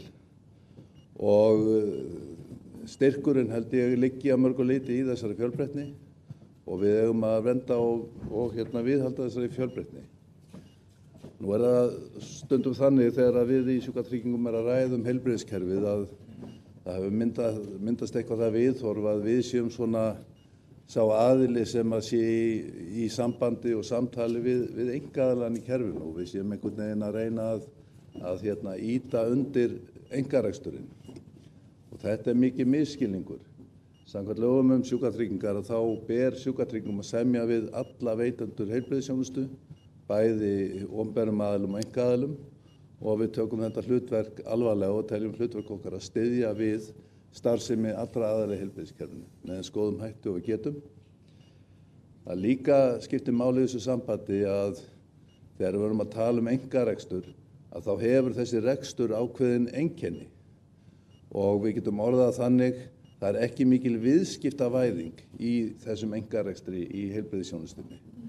Langflestir viðsemjendur sjúkratrygginga eru annaðhvort starfsmenn, heilbrigðisstarfsmenn sem reka sína eigin starfsemi eða aðilar sem innan ykkar vébanda, sem eru sjálfseignarstofnanir, félagasamtök og svo framvegis. Það mjög lítið að við séum að semja við aðila heilbrigðisþjónustu á hreinum viðskiptalegum forsendum. Og við höldum því líka fram að við eigum að vernda þessi sérkenni. Og það sem að það hefur verið mikið samfélagsleg sátt þetta fyrirkomulag og við vinnum bara í þeim anda að viðhalda þessu kerfi og það þyrfti þá reyna nýja stefnumótun ef við ættum að fara að víkja frá því. Þannig vinna Sjúkratryggingar. Takk fyrir þetta Sigurður. Finnbjörn, hvert þitt álit á þessu? Já, það bara ósköp stuttulega gott. Það ríkið sem á að reka þetta. Ríkið á að tryggja jafna aðgang allra að heilbrigðiskerfinu og þá skiptir ekki máli hvað hann býr eða á hvaða aldrar hann að ríkið á sem sagt að tryggja það að allir fái jafnan aðgang að heilbrigðiskerfinu. Síðan má alveg diskutera það hver útfærslan og við væntanlega ræðum það á eftir. Takk fyrir það. Stefán. Já, þakka þér fyrir. Ég þakka nú í upphafi fyrir það tækifæri að fá að vera með ykkur hér í dag. Ég tek undir það sem að hér hefur komið fram og ekki síst í orðum Finnbjörns það hver eigi að halda utan þetta. Það mjög merkilegt að það eiginlega ekki neitt mál sem að eins mikil samstaða í íslensku samfélagi og einmitt það að það skuli vera ríkisvaldið, eða það er að segja sameiginlegir sjóðir þjóðarinnar sem að haldi utan fjármögnun kerfisins. Það mjög jákvætt að það skuli vera sátt það. Hins vegar í opinberri umræðu oft verið að rugla þarna hlutum saman, þar að segja það hver veitandi þjónustunnar og hver ekki. Og eitt af því sem að ég tek eftir bara í mínum störfum, svo ég veiti strax innsýn í það, að okkur skortir mjög oft mælikvarðana til að átta okkur á því hvort það sé verið að veita góða þjónustu eða slappa og hvort það sé verið að fara vel með peningana eða ekki. Þess vegna var til dæmis erindi sem við hlýtum hér á áðan mjög athyglisvert og byggir undir möguleika okkar til að leggja hlutlegt mat á það. Mér langar í því sambandi til að nefna eitt örstutt dæmi því að heilbrigðisráðherra nefndi í sínu erindi hina þjónustutengdu fjármögnun sem að núna hefur loksins verið innleidd í Landspítalanum og við höfum nú verið að fylgjast með möguleikum í þá veru allt frá 2016 ef ég man rétt þegar að fyrsti samningurinn þar var undirritaður. Og þegar að Runólfur Pálsson upplýsti daginn upp á Morgunblaðið að Landspítalinn hefði verið rekinn með afgangi í fyrra, að þá var einn ungur blaðamaður sem að ég starfa með sem að horfði á mig og sagði: má það? Því að hann hafði aldrei á sinni reyndar frekar stuttu ævi upplifað það að þetta geti gerst og taldi að þarna væri brot á einhvers konar eðlisfræðilegu máli. En ég hef trú á því að þessir mælikvarðar sem að við vonandi fáum í auknum mæli í gegnum Landspítalann gefa okkur tækifæri til þess að mæla þetta og þá, svona til að klikka út með svarið, sá á að reka heilbrigðiskerfið sem veitir besta þjónustu fyrir sem lægst verð. Já, takk fyrir þetta. Næst langar okkar fjalla hverjir eru stærstu kostirnir og gallarnir við heilbrigðiskerfi í dag. María Fjóla, forstjóri Hrafnistu heimilanna, langar því að svara þessu fyrst? Já, stærstu kostir við heilbrigðiskerfið að við eigum fullt af flottu starfsfólki, bæði faglega og öðru starfsfólki sem ekki faglega menntað, og við eigum líka, við búum bara við þau kjör að aðbúnaður okkar almennt mjög góður, stofnunum okkar líta mjög vel út. Það kostur, þó svo það megi alltaf gera betur. En við erum að mínu mati meðal fremstu þjóða þegar kemur að þjónustu í heilbrigðisþjónustu. Gallar, við mættum vinna meira saman. Við og það nú komið margoft fram. Við erum ofta að gera sömu hlutina. Við störfum inn á stofnunum og það virðist sem að einstaklingurinn droppar onni í hól þegar hann að fara á milli þjónustu úrræða. Og þar stærsti gallinn að mínu mati, bæði það við sem að títaka sömu þjónustuna, einstaklingurinn þarf að endursegja, fara yfir sína heilsusögu, eitt úrræði ekki að grípa annað, og það eiginlega með ólíkindum í þessu litla landi hvernig við náum ekki að láta þjónustuna tengja og náum að flytja einstaklingin á milli. Og eins líka leið þá að grípa hvar droppar þjónustan, hvar vantar.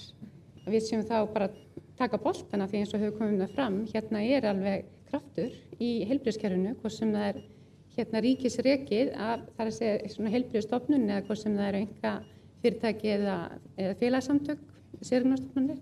Það vilji til og það metnaður og það í raun og veru úrræðin til staðar til þess að útmá þessi gráu svæði.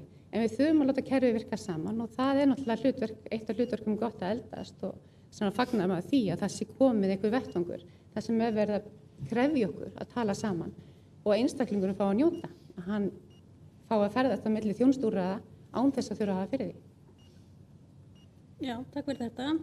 Finnbjörn, má bjóða þér að svara næst. Já, ég sé svipaða kosti eins og sagt var hérna áðan að ég held að traust á heilbrigðiskerfinu sé mikið meðal íslensku þjóðarinnar og það náttúrulega byggist bara á því starfsfólki sem að vinnur í kerfinu og ég held að það sé líka almennt álitið að þeir sem að lifa af biðlistana og fá þjónustu að þeir fá mjög góða þjónustu en kostirnir ég hef nú ekki vita á því sem var að tala varðandi samvinnu og annað þess áttar, ég ekki inn í þessu kerfi en kostirnir náttúrulega langir biðlistar sem að myndast mjög víða og ókostirnir fyrirgefið, það eru langir biðlistar og það eru líka ókostir að það skiptir verulega miklu máli hvar fólk býr, að það mjög mismunað eftir því hvar það býr, hvaða þjónustu það að fá og hversu dýr hún fyrir viðkomandi einstakling því að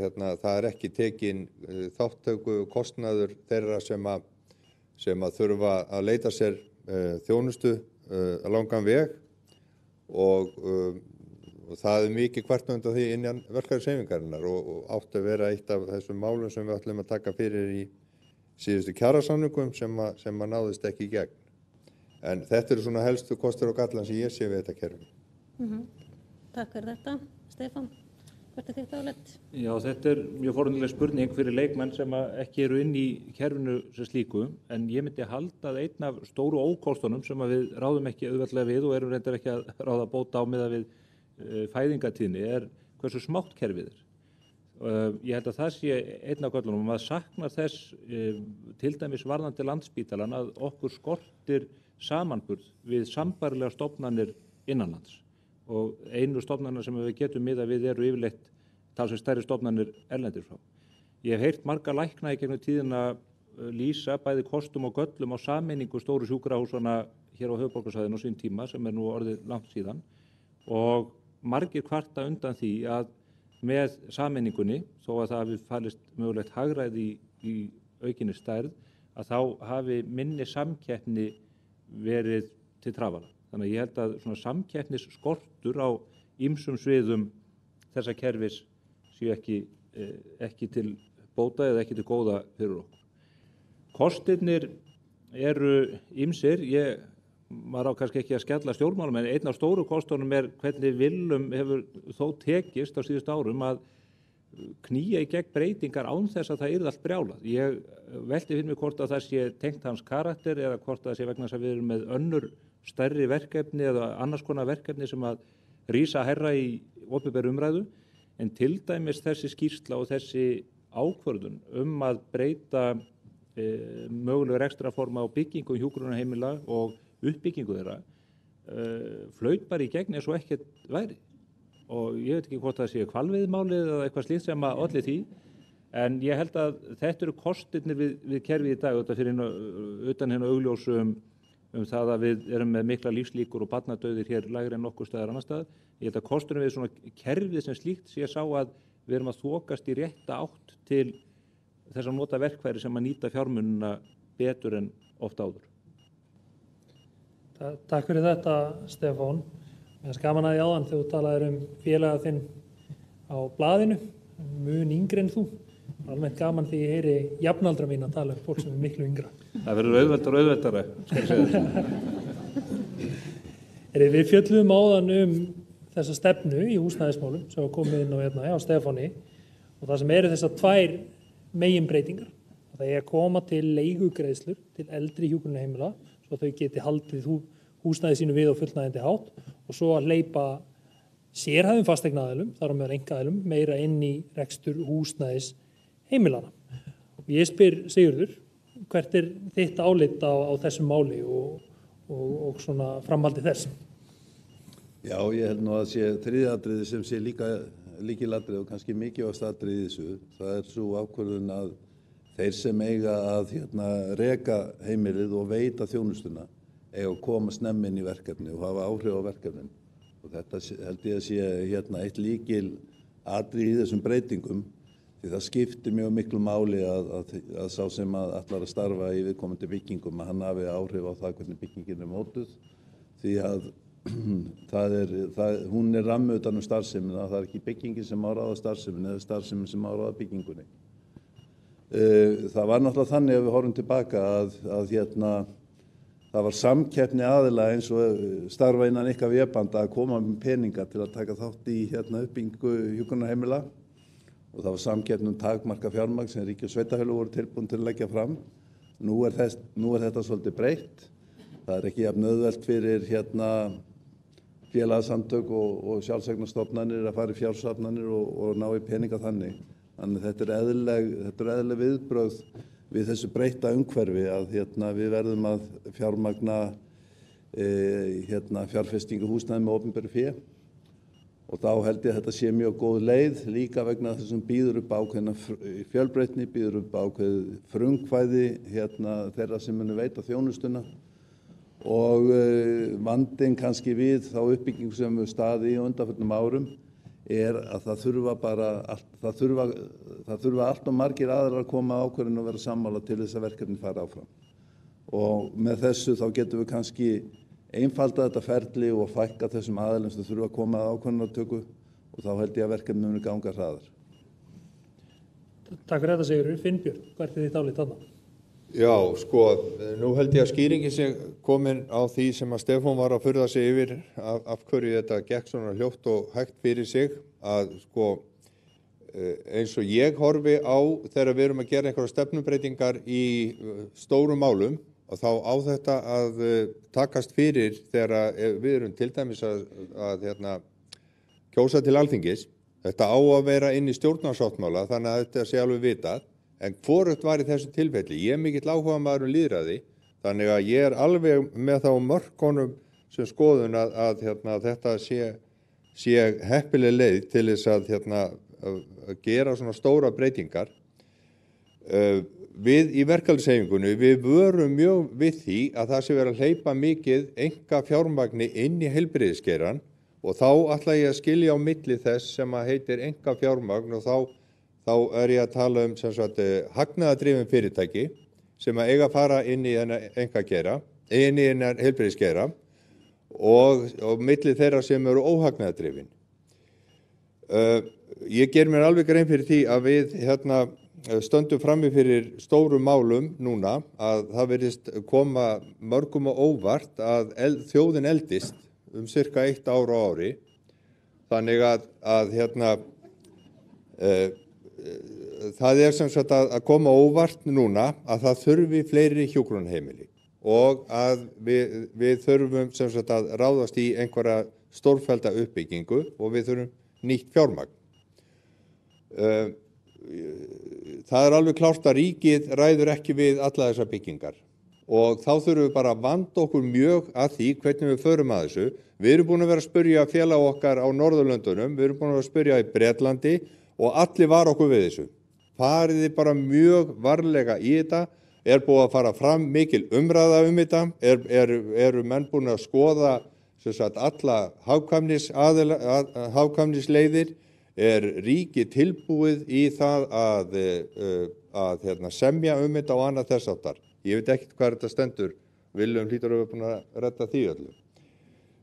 Það til mjög góð skýrsla reynda frá 2007 sem OECD gerði á sín tíma hvernig á að standa að enga framkvæmd í opinberu rekstri. Og þar eru bara mjög mörg álitamál sem að við eigum eftir að fara í gegnum. Þannig að ég segi bara ef þið ætlaði að fara að einkavæða þá skulum við taka þessa umræðu upp og fá samþykki þjóðarinnar fyrir því að við færum þessa leið. Það mjög gömul hefð fyrir þessum óhagnaðardrifnu fyrirtækjum. Við sjáum alveg að sú leið gengur áfram og við sjáum alveg líka leið fyrir því að við getum búið til leið fyrir einkaframtakið til þess að fara þarna inn, en það verður að gerast á mjög grimmum forsendum þess sem kaupir þjónustuna. Við ætlum ekki að fara í sömu gryfju og Svíar sitja í núna eða Bretar. Þeir eru bara í vondumálum og við eigum að læra af þeim. Takk fyrir það, Finnbjörn. María, nú rekur þú 8 hjúkrunarheimili, ansi margir fermetra þar. Hvert þitt álit á þessum boðuðu breytingum? Við höfum náttúrulega reynslu af því að við erum að byggja hjúkrunarheimili þar sem að sjómandarsráðurinn fekk í hendurnar að byggja Sléttuveginn, Hrafnistu Sléttuvegi. Þar kom fagfólk að við að hanna heimilið og ég sé í dag og við sjáum ekki í dag en þá það stóran galla að við myndum ekki taka næstu í það heimili og kópera það yfir í næsta. Vegna þess að það hefur skilað mjög góðum árangri aðalega fyrir íbúa sem þar býr en líka varandi aðstöðu starfsfólks og rekstur. Og það heimili byggt náttúrulega í samstarfi við framkvæmdasýsluna en byggt undir leiðsögn sjómandarsráðs. Það byggt á réttum tíma á 2 árum undir áætlun, undir fjármagni. Og það bara ótrúlega vel gert. Á sama tíma byggt af ríki, framkvæmdasýslu á Selfossi hjúkrunarheimili sem fer ekki gegnum sama fasa. Þá ég ekkert að tala endilega hverjir hanna og hvernig það var, en bara reyndin sýnar okkur að þar kom augljóslega ekki fagfólk að hönnun vegna þess að við erum að horfa á starfsmannahóp sem að við höfum ekkert endalaust framboð að og við þurfum að hanna heimili með það í huga að við getum rekið það.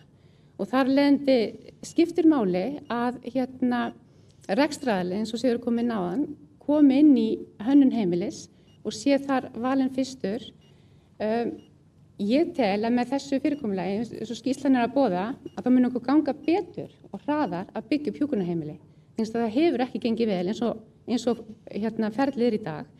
En að sjálfsögðu þurfum við að móta í kringum busið frá arðsemisgreiðslum varðandi húsnæði og annað. Við þurfum bara að móta ákveðið verklag og ég veit að það er í vinnslu. Það er ekki búið að fast setja niður hvernig nákvæmlega þetta verður. En við þurfum bara að passa það að húsnæðið virki og það virki fyrir það að íbúi getur búið í því og rekstraraðilinn getur rekið það á eðlilegum rekstraralegum grunni fyrir það fjármagn sem við fáum og með þann starfsmannshóp sem við höfum. Ég tel að við höfum að læra Norðurlöndum. Ég held að við höfum ekki að hafa ágjur af þessu svo framalega sem við stígum varlega til jarðar og sem að gæta þess að það sé ekki verið að byggja húsnæði sem hendar ekki fyrir það sem á að reka í því. Þannig að ég held að við þurfum ekki að hafa ágjur af því þó svo að því eins og segja ríkið mun alltaf reka heilbrigðisþjónustu. Það er ríkið sem semur við aðila heilbrigðisþjónustu. Húsnæðið, það er aftur á móti sé ég alveg fyrir mér að einkaaðilar geta komið inn í, en það þarf bara að ramma vel í kringum hvernig svo aðkoma er og þannig að við séum að sé sátt um það. En númer 1, 2 og 3 að rekstraraðili komi inn í það að hanna hjúkrunarheimilið og það sé mjög skýrt að það sé ekki verið að draga úr í raun og veru neinum gæðum vegna þess að það sé hagur leigusala. Þannig að ég tel að stjórnvöld hafi fulla getu til þess með okkur öllum sem erum starfandi í heilbrigðisþjónustunni að búa til þannig umhverfi að vel geti farið. Og ég trúi því að við getum byggt hraðar upp hjúkrunarheimili með þessu fyrirkomulagi. Það er mitt mat. Já, takk fyrir þetta, María Fjóla. Við ætlum að snúa okkur á næstu spurningu.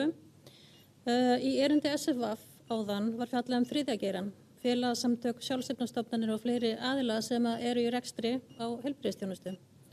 Hvert er þitt álit á hlutverki þriðja geirans og hvert er hans hlutverk í íslenskri heilbrigðisþjónustu? Stefán, ef þú vilt svara fyrst. Já, þetta er reynda merkilegt svona félagsfræðilegt fyrirbæri sem að er mjög áhugavert að skoða í sögulegu samhengi á Íslandi. Við erum með mjög margar stofnanir starfandi hér á landi, bæði nú og áður, sem að einmitt byggðu á þessu framtaki, þar að segja þar sem að einstaklingar tóku sig saman í félagi og byggðu upp mikilvæga starfsemi. Það má nefna Rauða krossin í því sambandi, SÁÁ er eitt þekktasta dæmið að sjálfsögðu. Og þarna náum við að tengja saman að mínu mati þetta ótrúlega afl sem einkaframtakið er, en þennan félagslega þátt leið. Og mér langar til að nefna í sambandið þriðja geirann að lífeyrissjóðirnir eru að mörgu leyti þriðji geirinn líka. Þeir eru hagnaðardrifnir og það er kerfi sem að við getum verið mjög stolt af, eins og mörg af þessum félögum sem að við sjáum í heilbrigðisþjónustu.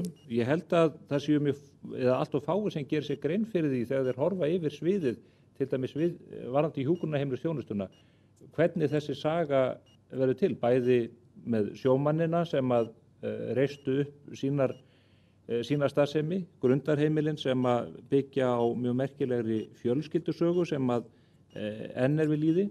Þannig að þetta er held ég gríðarlega mikilvægur þáttur í því fyrir okkur sem samfélagi geta borið saman ólíka möguleika.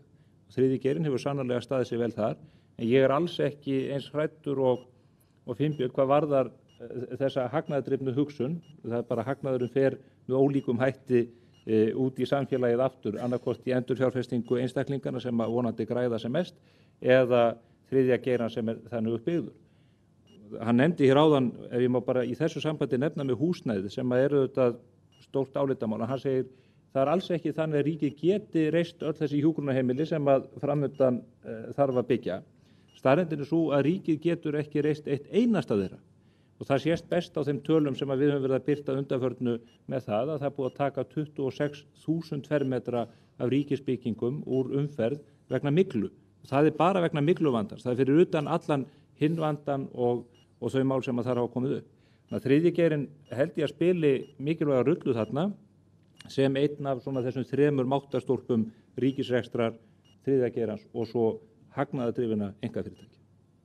Og ég aðeins bæta við þetta, það sem að Svíarnir er að segja okkur og það nákvæmlega þetta að hagnaðurinn fer ekki inn í samfélagið aftur, sko. Hann fer með hliðarfyrirtækjum úr landi og til Tortóla eða hvert annað sem er. Það sem að við þurfum að gera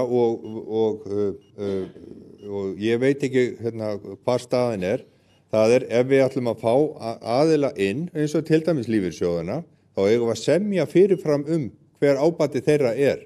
Annarkvort gerum við það með því að þeir séu langtíma fjárfestar og eiga eignina áfram, eða þá að þeir semja til ákveðins tíma, bara eins og við gerum með Hvalfjarðargöngin, og svo skila þeir eigninni til ríkisins, þegar þegar hún er búin að skila sér. Og þá getur ríkið fengið hvert sem er til þess að reka það, en þá er ríkið ekki háð þeim aðila lengur heldur en sá tími er. Þannig að það til mörg form í þessu, en það sem er verið að vara okkur við, það að það komi þessi fyrirtæki sem eru bara hámarka hagnað sinn, og hámarkið það gengur út á það að ríkisásvarnir eru annars vegar, fyrsta lagi húsnæðið, öðru lagi sjúklingarnir og í þriðja lagi starfsfólkið. Og ef þú ætlar að hámarka það, þá þarftu að taka af einhverjum þessari þriggja, og það er það sem er verið að vara okkur við, og það er þetta sem við viljum ekki. Takk fyrir þetta, Finnbjörn. Sigurður? Já, ég held kannski auðvitað eigum að horfa til annarra landa og læra því sem önnur lönd hafa gert. Ég held að það sem hefur til dæmis gert í Svíþjóð er að það hefur ákveðnum hætti á sér stað viðskiptavæðing þriðjageirans. Það sem að einkafjárfestar hafa keypt upp einingar sem áður voru reknir án ágóða og hafa sett það inn í stærri samstæður. Það hefur verið gagnrýnt í Svíþjóð og svona ferlar hafa verið gagnrýndir víðar. En þá hefur öll þjónusta verið viðskiptavædd, ekki bara húsnæðið, heldur starfsemin í heild sinni.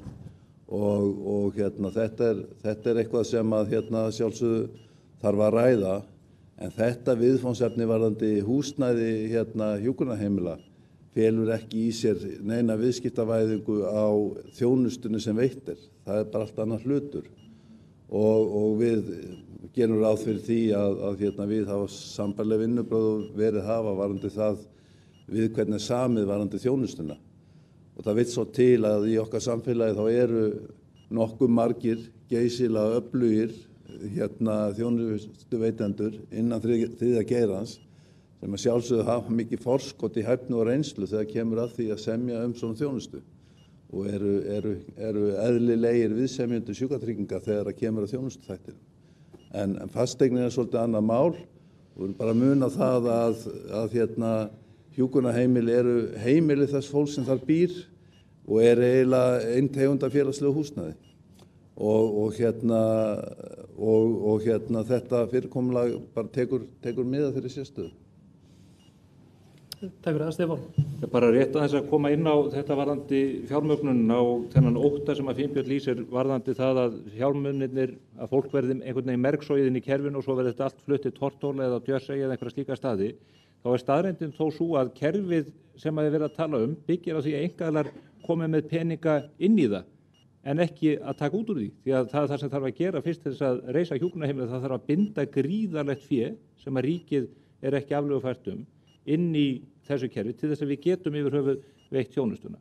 Og þetta eru, að því manni skilst, aðilar sem að hafa og eðlilega mikla reynslu af rekstri fasteigna og þar eru við kannski að tala fasteignafélögin 3 risastóru og það eru fleiri fasteignafélög sem við þekkjum, Kaldalón og fleiri og þessi fyrirtæki hafa ekki sýnt neina tilburði til þess að flytja afrakstur af sinni starfsemi í skattaskjól eða að taka það út úr kerfinu, heldur endur fjárfest með ýmsum hætti og arði skilað inn í lífeyrissjóðuna og víðar. Þannig að ég held að það sé verið að ala á tortryggni eða ótta þegar að við ekki aðeins þurfum þessa peninga, heldur mjög heppilegt að einkaaðilar skuli yfir höfuð vilja leggja fjármagn þar inn. Nefna eina örstutta sögu úr fjölmiðlunum. Grundarheimilin sem að hafa byggt upp glæsilega starfsemi í Mörkinni sem að ég þekki til að persónulegum ástæðum. Ég hef fylgst með reikningunum þeirra í gegnum árin eins og annarra fyrirtækja í landinu og rak upp stór augu þegar ég sá hluta fjármögnunar uppbyggingarinn í Mörkinni og sá þar að eitt ógurlegt sjávarútvegsfyrirtæki hafði lánað gríðarlega fjármuni inn í þá uppbyggingu. Og það fyrirtæki sem heitir Stálskip. Og það dæmi fyrirtæki sem að menn hömuðust á eins og þau eru að selja kvótan, nú fer þetta allt út úr kerfinu og nú þetta flutt í skattaskjól og engi skattur borgar hvað það Peningunum var að stóru hluta veitt beint í það að byggja upp þjónustu fyrir aldrað fólk í mörkinni. Og mér finnst þetta stórkostlegt dæmi það hvernig einkafjármagnið getur unnið með þriðja geirann með ríkinu til þess að tryggja bætta þjónustu. Þarna var þetta mikil og merkileg fjölskyldusaga til staðar en svona til að slá á áhyggjur fólks þetta að þá höfum við eiginlega bara dæmi þveröfuga þróun miðað við það sem að Finnbjörn óttast. Takk fyrir þetta. Nú myndist Finnbjörn áðan á að við eldumst öll á hverju ári og mér þótti það vel mælt. María, nú ert þú með mikla þjónustu hjá þínu fyrirtæki. Hvaða áskorun ert þú helst að sjá út af þessu öldrun þjóðarinnar og hvernig aldurspíramítin að snúast við hreinlega? Áskorun náttúrulega svo að við erum í kappræðin að byggja hjúkrunarheimili og við munum aldrei ná að byggja hjúkrunarheimili með nægum miklum hraða því við þurfum líka að manna heimilin, einhvers þar þurfum að fá fólk og fagfólk. Þannig að ég sé fyrir mér að við þurfum að grípa strax inn í og ég hef oft heyrt þessu umræðu að við meðum ekki sjúkdómsvæða. Ég tel það ekki að vera sjúkdómsvæða með því að grípa inn í líf fólks þegar það eldist, bara eins og við gerum við börnin okkar þegar þau fæðast, að við förum að grípa inn í rumleika þegar hann byrjar og förum að fræða og efla fólk til þess að reyna að halda heilsu eins lengi og hægt og leið kemur aftur inn í gott að eldast að við séum að búa til aðstæður í kerfinu þar sem að fólk fer inn í þrepa skipta þjónustu og það bætist bara við þjónustuna eftir sem við þarf en markmiðið að halda fólki sem mest sjálfbjarga á ákveðnum stað og það þýðir að við þurfum að horfa á og sætt okkur við það að við séum að stíga svolítið inn í líf fólks við kannski ákveðin aldur. Ég mun að heyrtu það að fólk byrjar að sýna fram á ákveðin rumleika bara rétt fyrir fertugt. Þannig að við byrjum snemma að sýna fram á ákveðin rumleika ef við erum ekki að rækta líkama og sál. Þannig að stíga inn í líf fólks og meðvitað, við erum ekki að sjúkdómsvæða, við erum að fyrirbyggja það að við getum að við missum tökin og sjá til þess að við náum að halda upp í ákveðnu þjónustigi og viðunandi þjónustigi fyrir allan þennan frábæra hóp sem að eldast. Og ég sé líka fram á það að hópur sem að nú erum við að fara á ellilífeyrisaldur 67 ára. Þetta bara fólk sem á skíðum á Ítalíu og bara í fullu fjöri. Þurfum svolítið að fara að hugsa hvernig ætlum við líka að virkja starfskrafta þessa hóps til að hjálpa okkur að sinna öðrum hrumari veikara fólki. Við þurfum bara að virkja líka eldra fólk aðeins með okkur. Þannig að þetta svona áskorunar. Ég held að við getum vel sinnt þessum hópi ef við hugsum að grípa fólk snemma, búa til þjónustu, reyndar talsvert mikið á þjónustu til staðar, en við þurfum að láta að vinna með fólki og þau þurfa að vita af þjónustunni að hún sé í boði og við séum að ýta þeim á réttan stað á réttum tíma. Takk María. Sigurður, nú er María búin að lýsa áskorunum. Þú ert sá aðili sem með 10 milljarða inn á bankareikning til þess að bregðast við þessum áskorunum. Hvernig gerum við það til framtíðar? Það stoppa nú ekki lengi á bankareikningum. Það er þannig að OECD áætlar að óbreyttu þá muni útgjöld til heilbrigðismála vaxa 2-falt hraðar heldur bæði tekjur samfélagsins og tekjur hins opinbera í öllum OECD-löndunum að jafnaði. Á bak við þetta náttúrulega þá það að sá mannafli sem við þurfum að setja inn í heilbrigðiskerfið muni vaxa 2-falt hraðar heldur sá mannafli sem samfélagið heldur vöxtur mannafli sem samfélaginu almennt. Og þetta náttúrulega staða sem við getum kannski ekki ráðið við og við verðum að grípa til ráðstafana til þess að tryggja það að þessi vöxtur verði sjálfbær, bæði fjárhagslega en ekkert síður þannig að við höfum mannaflan til þess að vinna verkefni. Og ég held að í því sambandi að þá sífellt aukin áherslu á það að við þurfum að virkja fólk til þess að taka þátt í því að viðhalda sinni heilsu og tryggja sína heilsu. Það er eitt af þeim lykilatriðum sem við erum að huga að við þurfum að virkja bjargin einstaklingsins til þess að við ráðum við þetta viðfangsefni.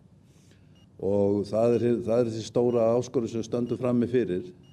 En þegar við horfum á heilbrigðisþjónustuna og kannski þá sérstaklega öldrunarþjónustuna, að þá held ég að sé mjög mikilvægt að horfast í augu við það að það er mjög ólíklegt að við munum ráða við að vera með sama hlutfall aldraðra inn á hjúkrunarheimilum eins og verið hefur. Við þurfum að finna og þróa önnur þjónustuform þar sem getur veitt góða þjónustu utan hjúkrunarheimila. Og það er eitt af stóru viðfangsefnunum hjá okkur í dag. Okkar þjónusta hefur einkennst af því að það verður stórt stökk frá þeirri þjónustu sem veitt utan hjúkrunarheimila og síðan inn á hjúkrunarheimilum. Það er stórt stökk þarna á milli og við þurfum fleiri svona milliúrræði þar sem að þjónustan er verulega meiri heldur en svo þjónusta sem er í boði utan hjúkrunarheimila í dag. Og ég held að þetta sé eitt af þeim lykilverkefnum sem við þurfum að fara að vinna á næsta ári. Annað vandamál sem ég held að brenni mjög á öldruðum og ekki síður aðstandendum aldraðra, það er það öryggisleysi sem fólk fyllist þegar að heilsan fyrir að gefa sig og fólk er ekki alveg sjálfbjarga og það var áður. Og það er þessi kannski skortur á samfellu, skortur á því að það sé einhver þá sem grípið og beri ábyrgð á, ég segja bara flestum þínum þörfum. Og þessa samfellu verður að reyna að tryggja með einhverjum hætti. Það á að vera einhver sem ber jafn heildstæða ábyrgð á þér, hvort sem þú ert komin inn á hjúkrunarheimili eða ert þar fyrir utan. Og einhver þjónustuform þar sem að einn aðili tekur að sér heildstæða ábyrgð á því að sinna öllum brýnustu þörfunum, það held ég sé eitthvað sem þurfum að vinna að. Má ég bæta eitt við það? Af því að hann talaði að þetta bil á milli hjúkrunarheimila og heimaþjónustu. Ég sé fyrir mig í framtíðinni hjúkrunarheimila mun taka miklu meiri þátt og gera það nú þegar í dag með dagdvölum og hvíldarrýmum og öðru, við að styðja fólk til búsetu heima. Hvort sem þau eru að koma af Landspítala, úr bráðum veikindum, þar sem þau klára sína meðferðir á hjúkrunarheimilum og fara svo heim, eða þau koma inn á hjúkrunarheimili og kveðja. Þau koma inn á hjúkrunarheimili til að hvíla aðstandur eða hvernig sem það er. Þannig ég sé fyrir mér í framtíðinni þegar við höfum aðeins fleiri hjúkrunarpláss að þetta er alveg þáttur sem að hjúkrunarheimilin geta stutt við fólk til að búa lengur heima. Já, takk fyrir þessa frábæru punkta María og Sigurður. Hérna í salnum og horfandi á streymið eru aðilar sem að standa fyrir rekstri á minnst kosti þriðjungi íslenska heilbrigðiskerfisins. Hver er ykkar loka orð og skilaboð til þeirra? Finnbjörn, að maður bjóða þér að svara þessu fyrst. Já, heilbrigðiskerfið er rekið af samfé okkar allra. Ég ætlast til þess að það sé farið vel með það fé og við gerum eins mikið og við þjónustum eins vel alla með þessu fé.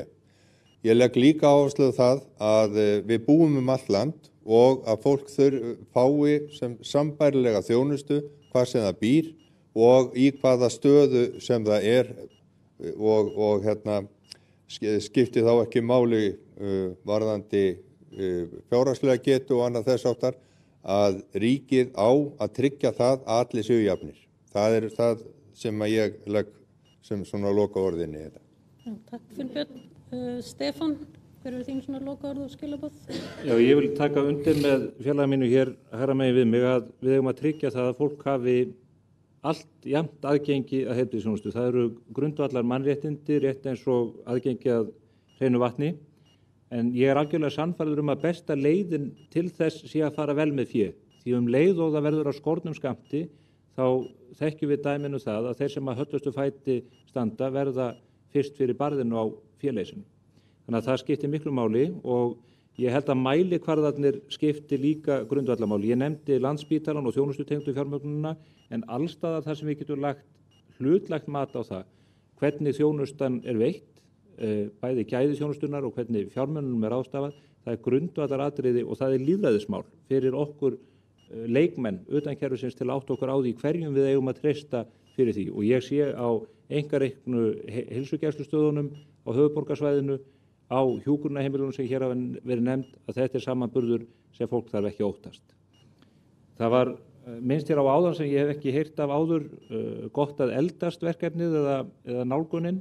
Það myndaði einhver hugrenningatengsl við fyrirtæki sem að framleiða svona hálftilbúna rétti og þá tengdi ég eiginlega betur við það að tala að eldumst rétt.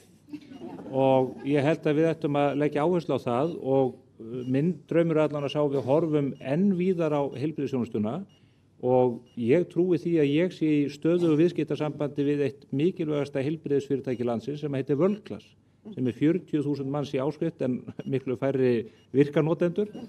En það er eitt fyrirtæki sem að með sinni þjónustu og svona hugarfarsbreytingum er að bæta líf og heilsu þjóðarinnar, þar sem að menn líka taka ábyrgð á eigin heilsu. Og ég er alltaf mjög skeptískur á það þegar við tölum bara það að grípa fólk, halda utan fólk að öllu leyti, auðvitað eru margir í þeirri stöðu að geta ekki haldið utan það sjálf, en við eigum líka að ýta undir það að fólk taki ábyrgð á eigin heilsu svo lengi sem stætt er. Takk Stefán, mjög góða punktar. Sigurður? Já, ég held að þegar við ræðum heilbrigðisþjónustuna þá okkur svona gjarnt að ræðum það sem að kannski betur mætti fara. En í því sambandi megum við ekki gleyma því að frammistaða íslenskrar heilbrigðisþjónustu er afskaplega góð og við bjúum við mjög góða heilbrigðisþjónustu og allir svona stórir mælikvarðar á lýðheilsulegi mælikvarðar styðja við það. Og líka mælikvarðar sem sýna árangur af inngripum okkar í einstaka sjúkdómaflokka eins og krabbamein og hjartasjúkdóma og svo framvegis. Þessi mælikvarðar staðfesta það að við erum að standa okkur vel.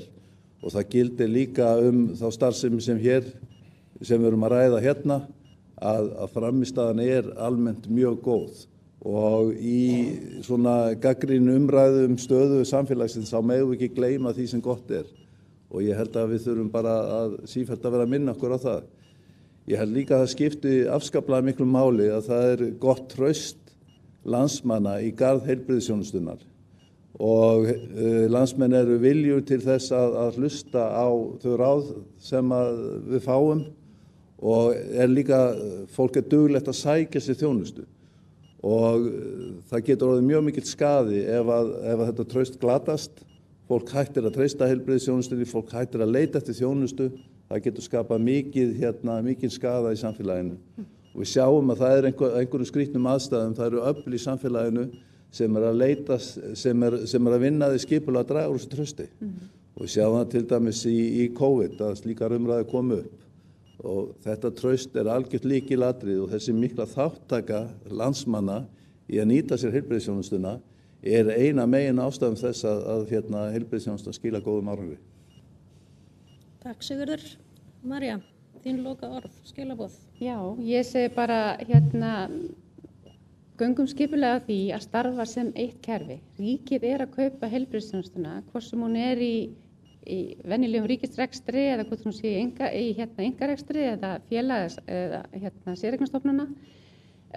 Það sem við þurfum að gera er að skilgreina hlutverk hvors annars, að við séum ekki öll að gera sömu hlutina, við erum sérfræðingar í því sem við erum að gera, gætum þess að leiða einstaklinginn á milli úrræða, þannig að hann sé uppfylli alltaf, að fá alltaf þessa tilfinninguna að hann sé öruggur, það er alltaf eitt úrræði sem tekur við að öðru. Við eigum vel að geta það og ég held að mikið af þessari þjónustu er þegar til, það er ekki mikið sem þarf að bæta, suma þjónustu þarf að endurlaga, eða endurbæta og hugsa aðeins öðruvísi, en það er gríðarleg þekking, gríðarlegur kraftur og ég tek undir það að heilbrigðisþjónusta á Íslandi er mjög góð. Við þurfum bara að fara í heimsókn á Norðurlöndin og ég nú heimsókn fjölmörg hjúkrunarheimili hjá þessum ríku þjóðum og hjúkrunarheimili okkar eru mjög flott og eru að veita mjög góða þjónustu. Og það heyrum við líka í gegnum okkar nemendur sem eru að koma erlendis frá eru að taka verknám hjá okkur. Þannig að við verðum í sameiningu einmitt að tala upp þjónustuna vegna þess að þannig sköpum við traust og öryggi og getum eitt meiri tíma í að sinna skjólstæðingum okkar og minni tími í að sannfæra þau að við ætlum ekki að drepa þá. Þannig að ég held að höldum áfram það sem við erum að gera. Heilbrigðisráðherra þarf að leiða okkur í sömu átt. Þannig að við séum að öll að ganga sama veginn og séum ekki öll að finna upp hjólið á sitthvoru staðnum. Þetta er hægt, við erum lögð af stað og það við sjáum fram á bjartari tíma. Ég hef aldrei, ég er búin að starfa í heilbrigðisþjónustu í mjög lengi, ég hef aldrei séð þessu ólíku kerfi tala jafn mikið saman eða vinna jafn mikið saman. Þannig að við erum komin á stað. Þannig að mínum að þetta eru bjartari tíma framundan, höldum áfram nákvæmlega eins og við erum að gera það. Takk fyrir þessi fleygu loka orð, María, og takk kærlega fyrir þáttökuna í pallborðinu og þið fyrir þáttökuna í ársfundinum okkar. Við viljum endilega að þið njótið öll veitinga með okkur uppi eftir fundin og fyrst að bæði heilbrigðisráðherra og forstjóri sjúkratrygginga eru með okkur sem að veita peningunum til okkar þá get ég fullvissað ykkur það að við fengum góðan díl á þessu. Takk fyrir fundin.